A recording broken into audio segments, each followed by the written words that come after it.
నాయకుడు ఎన్టీ రామారావు గారు ఎప్పుడు చెప్పేవాళ్ళు, సమాజమే దేవాలయం, పేదవాళ్లే దేవుళ్ళు, వారి కోసమే ఈ తెలుగుదేశం పార్టీ దీన్ని నిరూపిస్తాం.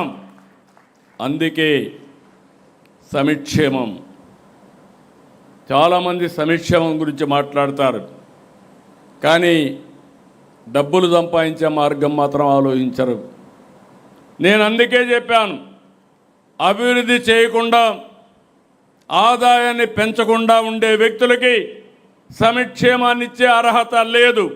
అప్పులు చేసి సంక్షేమం ఇవ్వడం కాదు, అభివృద్ధి చేసి సంక్షేమాన్ని ఇవ్వడం తెలుగుదేశం పార్టీ ఆలోచన.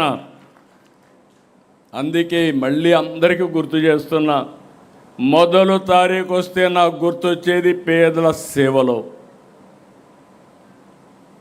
మన మైండ్లో 24 గంటలు ఉండాలి.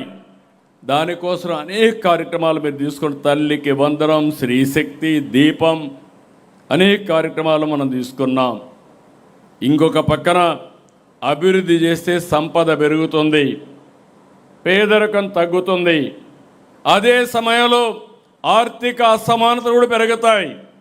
అందుకే ఈ ప్రభుత్వం చాలా స్పష్టంగా ఆలోచిస్తున్నాం, మన పార్టీ ఆలోచిస్తున్నాం. P4 అదే మరి ప్రభుత్వం యొక్క intervention, public private people's partnership. ఈరోజు డబ్బులు ఉండేవాళ్ళు ఉన్నారు, సమాజం వల్ల పైకి వచ్చారు, ఇంకా సమాజంలో చాలామంది పేదవాళ్ళు ఉన్నారు. ఇది మనందరి సామాజిక బాధ్యత. అందుకే నేను పెట్టింది MBK అన్నాను, మార్గదర్శి బంగారు కుటుంబం. టాప్ 10%, బాటంలో ఉండే 20%ని ఎప్పటికప్పుడు ఆదుకోవాలి, హ్యాండ్ హోల్డింగ్ ఇవ్వాలి, అవసరమైతే 10 రూపాయలు ఖర్చు పెట్టాలి. ఇది నిరంతరం జరగాలి. ఫైనల్గా తెలుగుదేశం పార్టీ ఒక ట్రెండ్ సెట్టర్గా అవుతుంది.